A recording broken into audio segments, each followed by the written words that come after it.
नमस्कार, lead India के इस वीडियो में आपका बहुत बहुत स्वागत है। दोस्तों, आज के इस वीडियो में मैं आपको एक्सप्लेन करूंगा, बताऊंगा कि मेंटेनेंस को लेकर के जो हस्बैंड के ऊपर बर्डन होता है वो मेंटेनेंस को समझ नहीं पाते। अगर आप किसी भी काउंसिल, एडवोकेट, लॉयर के पास जाएंगे तो सबसे पहले यही होता है कि भाई आप हस्बैंड हैं, आपको मेंटेनेंस तो देना ही पड़ेगा। लेकिन अगर आपने इस वीडियो को पूरा देखा तो मैं गारंटी दे सकता हूं कि मेंटेनेंस को लेकर के आपका कॉन्सेप्ट इतना वाइडर हो जाएगा, इतना सही हो जाएगा कि आप सही में समझ पाएंगे कि मेंटेनेंस का ये पूरा फंडा क्या है और कैसे मेंटेनेंस देना पड़ता है, नहीं देना पड़ता है, क्या कॉन्सेप्ट है, सब कुछ समझ पाएंगे। तो मैं कोशिश यही करूंगा कि पूरा एक सामान्य लैंग्वेज में बिल्कुल आसानी से आपको समझाऊं। तो मैं एक केस लॉज के बारे में आपको बताऊंगा, रजनीश वर्सेस नेहा के बारे में।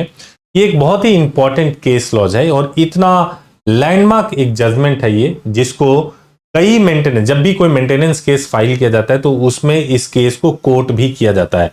तो सबसे पहले मैं शुरुआत करूंगा केस लॉज से ही कि ये केस लॉज था क्या और इसमें पूरा इंसिडेंट क्या था। देखिए, ये शुरुआत जो हुई वो 2013 में, 11 जनवरी 2013 की बात है।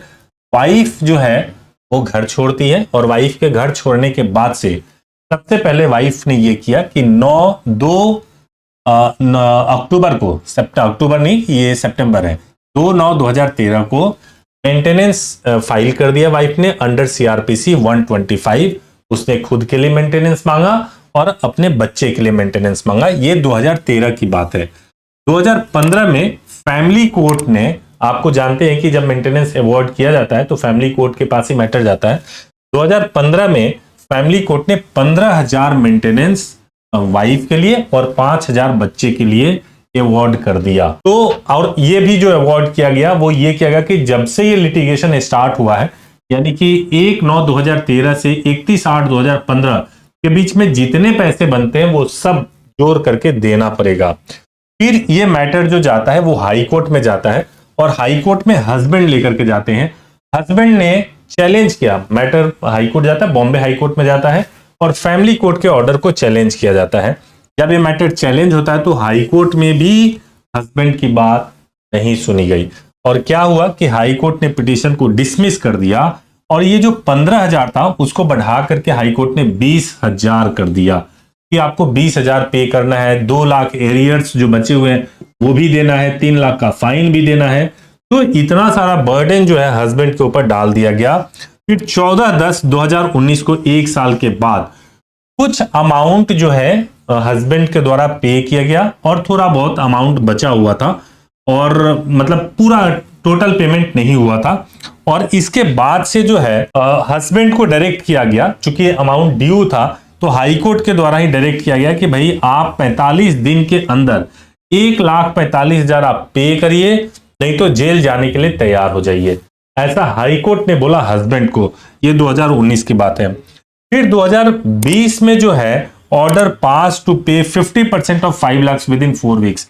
अब फिर ये मैटर हाई कोर्ट में किया, क्योंकि जब भी हस्बैंड पैसे नहीं दे पा रहे थे तो ये मैटर हाई कोर्ट में जा रहा था और हाई कोर्ट अपना डायरेक्शन दे रही थी कि आप या तो पैसे पे कर दो, नहीं तो जेल जाओ। अब इसमें हाई कोर्ट ने क्या किया कि जब 2020 में ये मैटर गया तो हाई कोर्ट ने बोला कि 50%, जो 5 लाख आपका एरियर है उसमें से 50% 4 हफ्ते में पे करो, नहीं तो जेल जाओ। अब ये जो पति थे रजनीश, ये तो बहुत परेशान हो गए। मेडिएशन फेल्ड हो गया, 2020 में मेडिएशन भी हुआ, ये भी फेल्ड हो गया।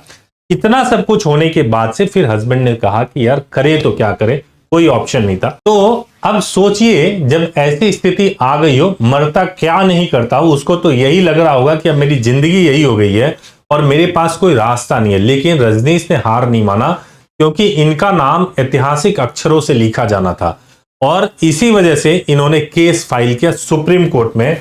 और सुप्रीम कोर्ट में जब इन्होंने केस फाइल किया तो ये मैटर सुप्रीम कोर्ट ने सुना और जो फैसला आया वो सुप्रीम कोर्ट की तरफ से काफी सही फैसला आया और सुप्रीम कोर्ट ने हस्बैंड के फेवर में जजमेंट पास किया और कुछ गाइडलाइंस दिए। ये गाइडलाइंस ऐसा हुआ कि केवल रजनीश की वजह से ये सभी हस्बैंड के लिए बहुत ही सही एक फैसला हो गया। हालांकि मैं ये भी कहूंगा कि कई बार इसको भी मिसयूज किया जाता है, सुप्रीम कोर्ट के इस ऑर्डर को भी मिसयूज किया जाता है, लेकिन बैलेंस तो जरूर हो गया। हस्बैंड और वाइफ में जहां वाइफ का पलड़ा बहुत भारी होता था, अब थोड़ा बैलेंस हो गया। तो आइए ये देखते हैं कि सुप्रीम कोर्ट ने ऑर्डर क्या किया था। देखिए, बिफोर केस, इस सुप्रीम कोर्ट का जो गाइडलाइन आया उससे पहले सिचुएशन क्या था। उसके पहले सिचुएशन ये था कि केवल हस्बैंड को शो करना पड़ता था कि उसकी इनकम क्या है, उसकी प्रॉपर्टी से या जो मंथली जो इनकम होती है वो क्या है। केवल हस्बैंड को ही अपने फाइनेंशियल बैकग्राउंड को शो करना पड़ता था, और अगर हस्बैंड मेंटेनेंस ना पे करे तो उसको अरेस्ट भी करने की पावर जो है फैमिली कोर्ट के पास में था। अगर मेंटेनेंस फाइल किया गया सेक्शन 24 ऑफ HMA या section 20 of DV domestic violence act या section 37 of special marriage act, किसी में भी फाइल किया गया हो, ये सब पे एप्लीकेबल होता था। और अगर हस्बैंड ने मेंटेनेंस नहीं पे किया तो section 125 under clause 3 of CRPC के तहत हस्बैंड को अरेस्ट भी किया जा सकता था। ये before case, Rajneesh versus Neha से पहले ये सिचुएशन था। लेकिन उसके बाद आफ्टर केस क्या सिचुएशन चेंज हुआ, बहुत इंपॉर्टेंट है, आपको ध्यान देना चाहिए। उसके बाद जो सबसे बड़ा इंपॉर्टेंट चेंज आया कि अब कोई भी केस फाइल किया जाता है ना, चाहे आप मेंटेनेंस के लिए जाए, DV में जाए या कहीं भी, तो इनकम एसेट्स अब दोनों को दिखाना पड़ेगा। वाइफ की क्या इनकम है, हस्बैंड की क्या इनकम है, दोनों को दिखाना पड़ेगा। केवल हस्बैंड नहीं दिखाएगा, अब हस्बैंड को भी दिखाना पड़ेगा। पहला तो गाइडलाइन सुप्रीम कोर्ट ने यही दे दिया। दोनों का फाइनेंशियल बैकग्राउंड चेक किया जाएगा, दोनों की फाइनेंशियल बैकग्राउंड क्या है, उसके बाद ही कोई फैसला होगा। और husband not arrest only for maintenance, केवल मेंटेनेंस के लिए हस्बैंड को अरेस्ट नहीं किया जाएगा। अगर वो मेंटेनेंस नहीं पे कर रहा है, दूसरे रीजंस हो सकते हैं अरेस्ट करने के, लेकिन खाली मेंटेनेंस टाइम पे नहीं जा रहा है, नहीं पे हो रहा है, तो उस केस में हस्बैंड को अरेस्ट नहीं किया जाएगा।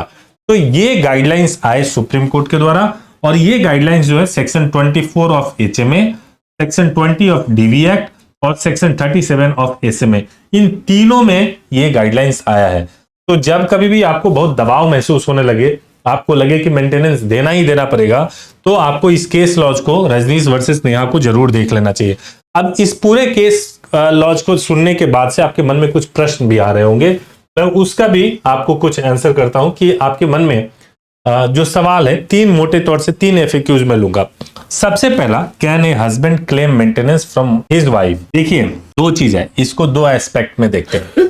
पहला चीज तो ये होता है कि हस्बैंड को वाइफ से मेंटेनेंस मांगने के लिए रोका नहीं किया है, कानून में नहीं रोका गया कि आप मांग ही नहीं सकते। लेकिन होता क्या है कि हस्बैंड से एक उल्टा फिर सवाल भी होता है कि अगर आप पढ़े लिखे हो, सक्षम हो, तो आप अपने वाइफ को मेंटेन क्यों नहीं कर सकते, आपकी जॉब क्यों नहीं है, आप जॉबलेस क्यों हो। तो ऐसे सिनेरियो में, ऐसे सर्कमस्टांसेस में नॉर्मली जो मेंटेनेंस होता है वो हस्बैंड को ही वाइफ को देना पड़ता है। लेकिन अगर ये सिनेरियो हो कि वाइफ की इनकम बहुत ज्यादा है और हस्बैंड कंपैरेटिवली इनकम बहुत कम है, तो ऐसे केस में वाइफ को भी मेंटेनेंस देना पड़ सकता है। दूसरा जो चीज है, is there any specific law or provision that allows a husband to seek maintenance. देखिए, कोई स्पेसिफिक लॉ तो हस्बैंड के लिए नहीं है, अलग से कोई कानून नहीं बना हुआ है जिसमें हस्बैंड को मेंटेनेंस मिलता हो, कोई स्पेसिफिक लॉ नहीं है। लेकिन हिंदू मैरिज एक्ट में है। हिंदू मैरिज एक्ट में यह है कि आइदर पार्टी मेंटेनेंस की मांग कर सकते हैं, जो भी, जिसके पास में भी पैसे की, जो भी कैपेबल नहीं है मेंटेन करने में, दूसरी पार्टी को मेंटेन करना पड़ेगा।